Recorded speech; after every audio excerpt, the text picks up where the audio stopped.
Okay, Tigers vs Eels, first of the Sunday games. I did record this already, but the audio got buggered. Same for the next Sunday game, so I'm just quickly running over those again.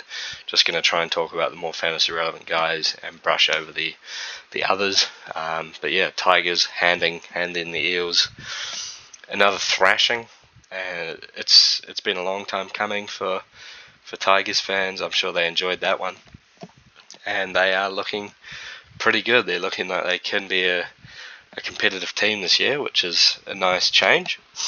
And first up we have Terrell May, 73 points in 64 minutes. He is just a fantasy god. His points per minute is just ridiculous, and this number here really needs to be 100%. So if you don't own him, you need to get him in. He's someone you can look at captaining every week, and his role of 60 to 65 minutes seems to be the way forward. Benji knows, I'm sure Benji can see how good of a player he is, and he needs to be out on that field because he just doesn't get tired. And not to mention, this was in extreme heat. It was like 35 degrees or something stupid like that. So extremely impressive, 64 minutes straight. Get him in your team and don't look back. Taruva scored a hat-trick, 65 points. Wouldn't be looking at him.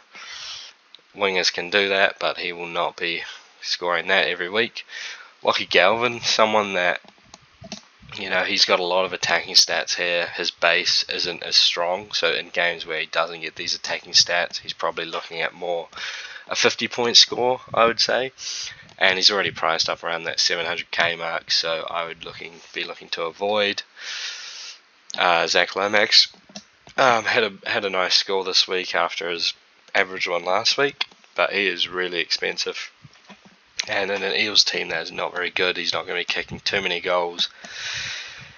Most of his score was in base, although you've got 5 offloads to hand there. That's not going to happen every week either. So yeah, I wouldn't be looking at Lomax. His break even's 49. So yeah, he's a guy to look at maybe later in the season if the Eels can find some form, but not at the moment. Stafford Toa, now this guy is probably going to be the most bought player this week. Maybe him or Humphreys, but actually we might as well have a quick look at that. Oh, Matty Nicholson, that makes sense. Stafford Toa is the 4th most purchased player at the moment, and rightly so. He did actually come off with 8 minutes to go. I think that might have just been, it's his first game back in a long time. Might have had some cramp or just tired, and the game was all done there. So I don't think that's going to be an issue. If he's named today, it'll be all good. And he looked really good as well. He got a really nice individual try, 8 tackle breaks. He was looking like a tackle busting centre out there, and decent run meters. 56 points. Is only priced at 290k, so breaking in -6 as well. It's a very tempting option. The only thing holding me back is there's talk that Taylor May could be signed by the Tigers in the very recent distant future, but it's all up in the air. But we know how fast things can move in the NRL. But it may be a risk that's worth taking because he'll be able to make some pretty fast money. So if you're buying him now, you're expecting him to average at least 32 here on out, and he had a season a couple years ago where he did average 37, so he has proven that he can be a solid option there. And let's just say he averages 32 for the next 3 weeks, he will go up 391, so that's 100k, and he just has to average 32. So I think he's a fairly low risk guy. He's one that you can take a leap on because he's going to make money so quickly. Presumably, centres can have the odd shocking game, but it seemed like he was getting a lot of good ball, and he's one I'd be looking at for sure this week. Jermaine Hopgood, now I'm an owner of Hopgood. He's scored 54 in 64 minutes. He started the game really well. He was flying. In his first stint, he played the 40 minutes, and I think he was on about 42 at half time, so it was looking good. But in the second half, just had a few errors, a few missed tackles, and ended up on the 54, and that included 3 turnover tackles. So I'd say you are right to be concerned if you are an owner. I am a little bit concerned, but the thing that is good, or the thing that I like the most, is the 64 minutes. For Hopgood to be, worth buying, I think he needed to average over that 60-minute mark. Anything above it is good, where his historical PPM should theoretically take over in the long run, and he should average upwards of 60 points. And being a 55-point priced player, that is 5 points of value for a keeper that you should be keeping for the whole season. Not to mention the dual position. I would definitely be holding. I know it would be tempting to move him on to Payne Haas, but I just think, Haas has had 2 big scores, Hopgood's had 2 low scores. It could easily swap and go the other way in the next 2 weeks, and surely the only way for the Eels is up. I think surely they can improve, and if they start playing a little bit better, I think Hopgood will have a few more opportunities. They've got the Bulldogs without Kickow and Burton this week. One thing to mention about Hopgood is he only had 82 run meters. He usually has a few more than that. He'll get a few more carries, and he'll get those opportunities to throw those offloads, which he does pretty often. So yeah, I'd be holding on to him, and I'd almost look at, if he shows, if he puts up a 60 this week, I'd probably even look to bring him in if the Eels look a bit better. But yeah, that's Hopgood for you. Jack Williams played 75 minutes, so he started out on the edge for the first 20 minutes, and then Katoga came on and pushed him into lock or prop, and so he played a lot of that game in the middle and only had 5 minutes off the whole game. So he's a very interesting option, kind of like a mid-range guy. So I think he'll be priced about 39 points, even 40 points, and he's someone that is a potential option if he's going to keep this role, but it's just a little bit up in the air. The Eels are going to be chopping and changing their team every week, it seems. There's rumours that Cartwright, Wiremu Greg, Joey Lussick can all be coming in this week. I don't think Williams will be the guy that gets replaced, but his minutes may not be like this every week.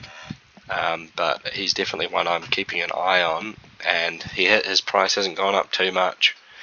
So he's definitely worth consideration once we see the lineup, because he's got a decent sort of base here: 35 tackles, 123 run meters, and some tackle breaks. Not too many negative stats. Penalties are annoying, but yeah, I think one to keep on your watch list there. Adam Dewey, 50 points at centre. He's kicking the goals now over Carousel. 2 line breaks and a try assist. Look, it's a decent score from him. He's definitely one where we probably weren't looking at him at all, but now that he's got the goal kicking, it's kind of a little bit tempting. But the fact he's almost 500k, he's priced at 38, 39 points. You'd basically be, if you're buying him, you'd want him to be a keeper in the centres, and I just don't think that he can maintain that average of 50. They played the Eels, who are one of the worst teams in the comp right now, and you're only putting up a 50, so yeah, I just don't think I'd be going there. Alex Twal doing Alex Twal things, still getting the minutes he needs to make a little bit of cash there, but I wouldn't be jumping on. He was borderline value at the start of the season. Now he's made 30k, so definitely not one to look at here, because his minutes are probably capped at that 50 minutes, so that's about 50 points cap for him, and he's already 558k, so he'll be priced at about 43 points there now. So if you do own him, hold strong, just start him every week until you need to move him on to a bigger and better player. Skelton, same as Taruva there, scored a try against a bad team, scored a 49, but I wouldn't be looking at him. Funua Pole, 57 minutes, so promising minutes here. Not sure if there was an injury, but he might have covered the extra 8 minutes from Stafford coming off. I'm not too sure, but it is promising for him, and if I think if we see him get these minutes again, he could be someone we look at as maybe a 45-point player in 60 minutes. But it does seem like a bit of a stretch, and you have to squint to actually see it being worth a buy. But one to keep an eye on, I think. Give him one more week and then sort of reassess there, I reckon. Sami Fainu, 43 and 80 minutes. That's about what he is going to be averaging, so I wouldn't be going there. Safe half, got a 42 and 80 minutes. I know he was on 42 in about 60 minutes, and then that last 20 minutes he just sort of went up a few tackles and then missed one and was just stalled there at the end, which was unfortunate, but it should hopefully get his break even down, and if he can just produce a few more of these 40s, his price will start moving up into the 500s. So he is a strong hold for me. You'd even look at, wow, I probably wouldn't buy him at this point. Like, we've just seen that he's probably going to be a slow cash maker, but you could definitely, if you've got like a Hosking, he could be someone that you can chuck your money down to so that you can upgrade elsewhere, because I would guess he'll be like a 40 to 45 point player going forward. He's doing a lot of decoy runs, so his run meters and tackle breaks aren't going to be super strong, but that could change week to week. But yeah, he's solid as 40 tackles. He's just a tackling machine. So yeah, start him if you own him. Start him every week, and don't look to sell him just yet. Sam Rani had a nice debut at centre, or he might have played a bit of wing, swapped with Lomax. I can't remember too well, but yeah, 40 points on debut, not too shabby at all. But I believe he'll probably be out of the side this week with Addo Carr coming back in, but we'll just have to see. If he is named, then he's someone that we need to look into a bit more and just work out if he's going to be able to hold the spot. And if we think he will be able to hold the spot, then he's definitely someone we can look at bringing in. We'll just have to see, because he's just so cheap, even though he's in a bad team. Junior Bolo, 61 minutes, 36 points is pretty standard from him. Probably a few extra minutes there, but he's just not very relevant at this point in his career. Same goes for Ofe Ngawe, wouldn't be looking there. Same goes for Dylan Brown, just not playing like he used to. He just doesn't seem like he's in any good form at the moment. Can't really pull the Eels out of this hole, and he's not going to be scoring well. He's not doing many kick meters at all. So yeah, let's just watch his price fall and maybe look at him later in the season. Matt Dury, 35 points in 26 minutes. It's impressive PPM there, but you don't really want to be looking at buying a player in a 25-minute role. Yeah, I won't go too far into him. He's just not worth it. He was probably going to be off the bench this week anyway, or dropped, I should say. We'll just have to see. Penasini, standard centre score, 33 and 80. Wouldn't be looking at him. Same goes for Buller. He went off injured at the end of the game, and he may not be able to play this week. He was seen in a moon boot, so yeah, avoid for now. Same goes for Luai. He's just not really getting the scoring areas that he needs with Galvin. You know, they're playing 50-50 kind of thing, doing half the playmaking each, half the kicking, and he's just not going to be able to score well for you at that price. Jack Bird got injured. Who knows if he's going to play, but he's just a walking injury, this guy, and I'd be looking to pivot to Stafford Toa or someone else that you've missed. Riley Smith, now this guy's a little bit of an interesting option. Played 55 minutes at hooker, obviously favoured to play the big minutes there over hands at the moment, and he has scored a 30, so that's given him a 16k rise in cash, and his break-even is single figures now, so he's a sneaky little option this week that people probably won't have a look at because he's still going to start off the bench, but I would say take a look at him, and it's just, if you think he will keep getting this 55 to 60 minute role off the bench, or probably more than 50 to 55, he could be someone worth buying, in my opinion.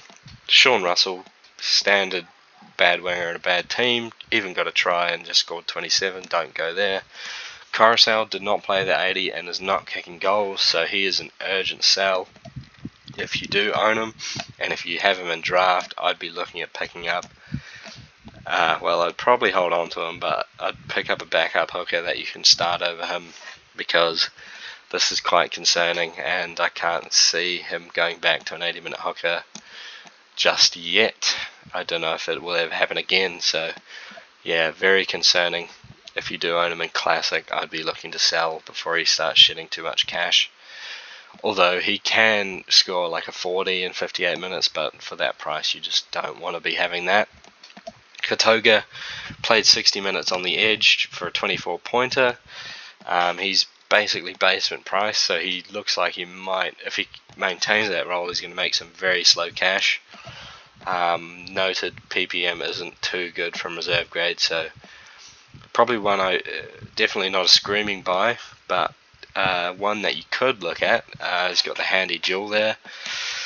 We'll just have to see how it gets named, but yeah, I'm not sure if he'll get 60 minutes a week. We'll just have to wait and see there. Volkman, it sounds like he's going to get dropped for Dean Hawkins this week, so I wouldn't be looking at him, and I'd be selling straight away if he does get dropped.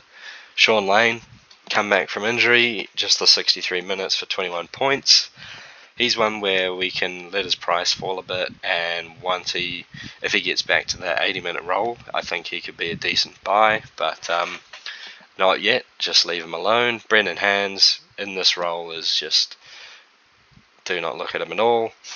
Royce Hunt getting 30 minutes, which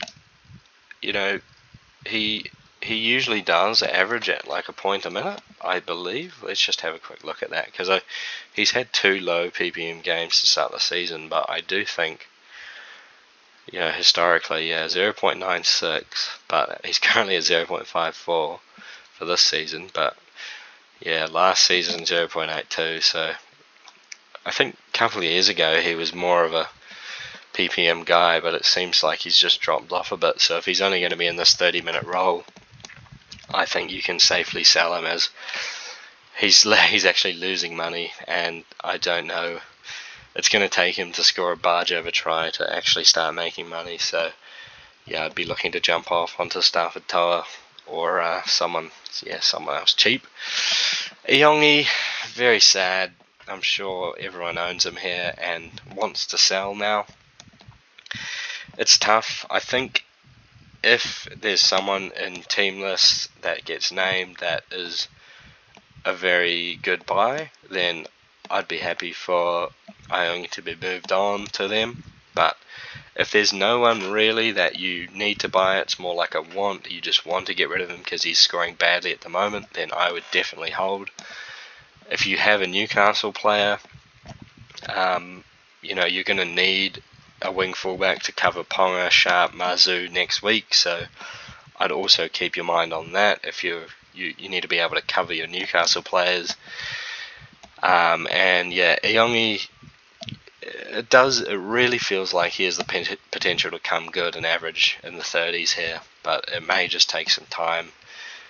If the Eels can just put a performance together, I think he can definitely start scoring a bit better. Like his run meters is fairly decent. He just needs a few more tackle breaks and maybe a few attacking stats, and I think he'll get there. So I would probably look to hold. And then these last 3 guys are just getting the bench crumbs minutes. I wouldn't be looking at any of them. And that'll do it for this one.